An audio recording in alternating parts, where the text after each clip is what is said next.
So what is a sutra? I've been using that term now for a while in these first few videos. So let's look at the definition of terms. Su means actually good.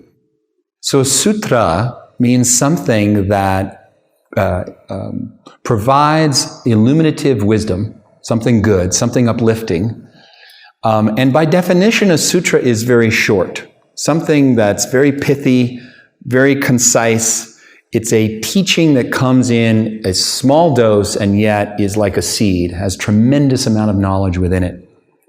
The closest word, and we in fact have a word in English that's very close to sutra, and you know what that is. It's suture.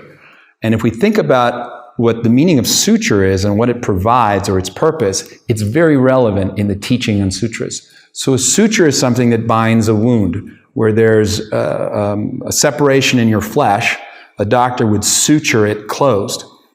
And the sutras actually help to reconjoin or to heal the gaps in our understanding of ourselves. The literal meaning of the word sutra is thread.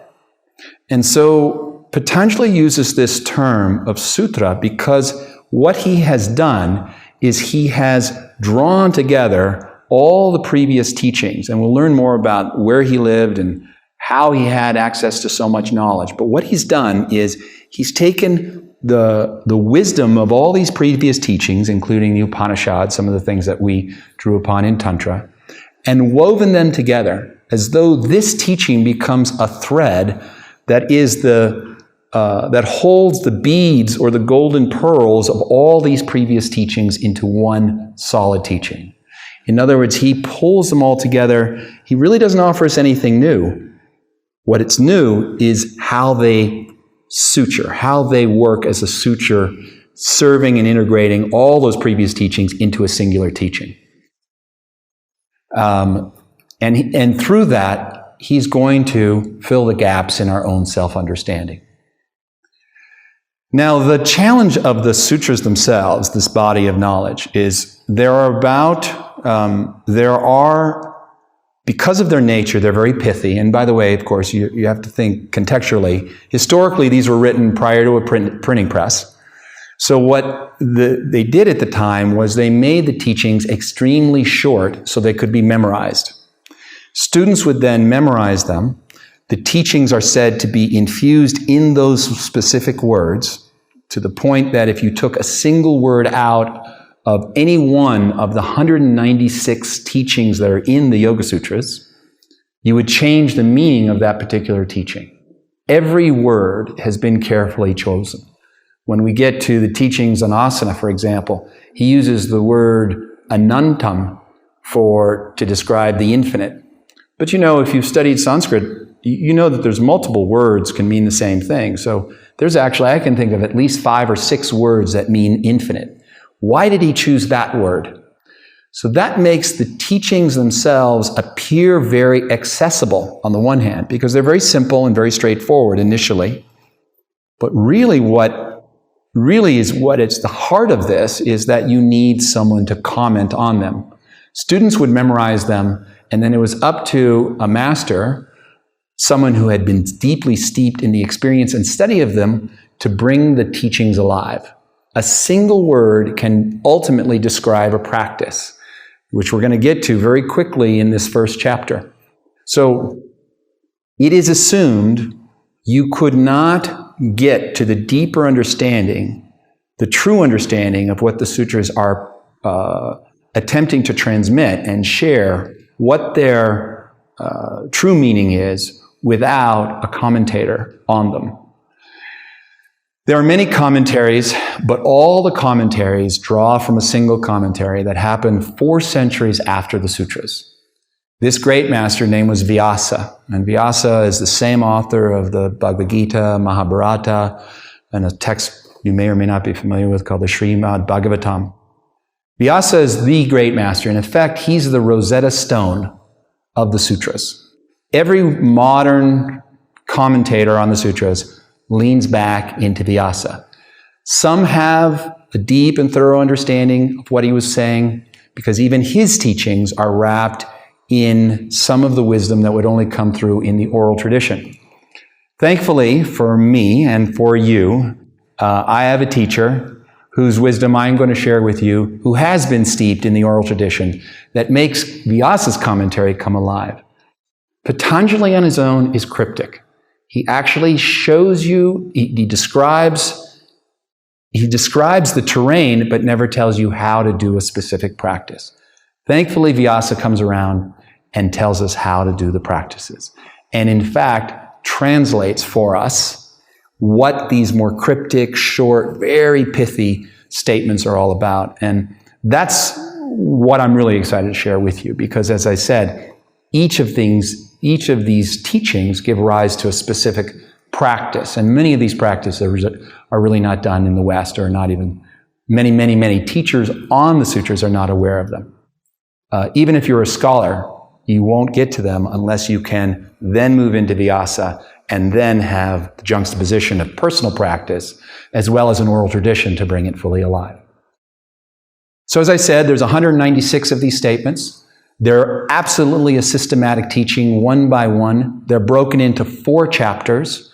The first one is the Samadhi Pada, and which Patanjali is teaching us really about the potential of the mind to fully know itself and to know its source and to know the light that illuminates the mind. It is the teaching that suggests that knowledge itself is the path to freedom, whether that be worldly or spiritual. The second chapter is there for those of us who can't just hear about it and apply the most bare bone approach that comes out of those teachings. The second chapter is for all of us, normal people, because that's the sadhana pada. Sadhana means practice. Here he's going to go ahead and speak to those of us who have the normal challenges of our minds and our thoughts and our distractions. And he begins to lay it out in a more practical way. If we could just hear about it and do it just at face value and penetrate into the essence, we wouldn't need any other chapters. But chapter 2 is offered for the rest of us.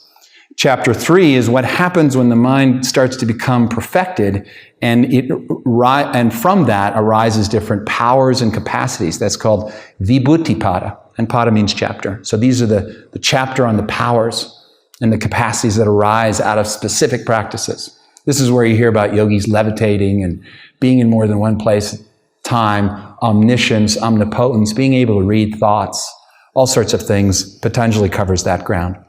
And then finally, the last chapter is called Kaivalya Pada, and this is the culmination of what it's all about. Kaivalya referring to the idea of what happens when you and I stand alone, separated from all of the acquired characteristics, and rest in that innate island of luminosity that is our soul, our essence. I've mentioned already why I think they're so important to study, but let me just reiterate this concept of it's so vital that not that we're great practitioners, but that we're balanced people. You know, in the end, if you're a great practitioner, but you're not a human being, you're not integrated, you're not experiencing success or happiness at the level of relationship and finances and creativity, then really, what does it matter that you can stand on your head for 15 minutes or that you can meditate for an hour straight?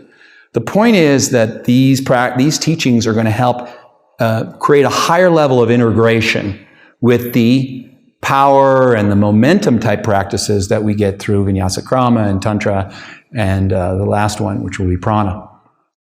So it's about higher levels of integration. The last few ideas, I want to just suggest this, because very often Yoga Sutras are introduced in teacher trainings. And you go chop, chop, chop right through the 8 limbs, and maybe you hear about the second sutra, which has to do about yoga, definition of yoga according to Patanjali. And so we begin to think of this as a beginning, like a starting point, like a great place to start. It's for beginning yoga students.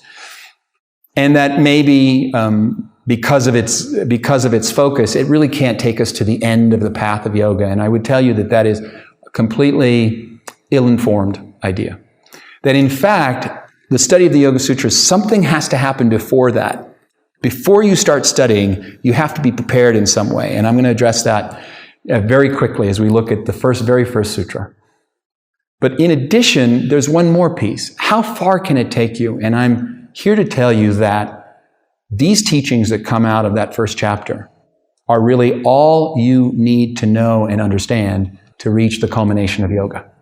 In fact, it's not only a beginning text, it is a text that speaks to the apex of practice, where it will ultimately shed light on every other practice and tell you whether or not you're achieving what could be or what is the ultimate goal of practice. So it's not just a profound text, it's a text that gives us the full scope of what yoga can and should be. So in this next session, I'm going to go ahead and go a little bit more into the value and how it affects our life. I'll speak to that in just a minute, because Patanjali offers a very pragmatic view about how these things can impact your life. In the meantime, though, I just again want to mention there's a couple other pieces. One is that ultimately, and this happens again very early in the sutras, is he's going to teach us how to stay in a calm state of mind, how to reach a quality of unsurpassed calm, and how to stay there.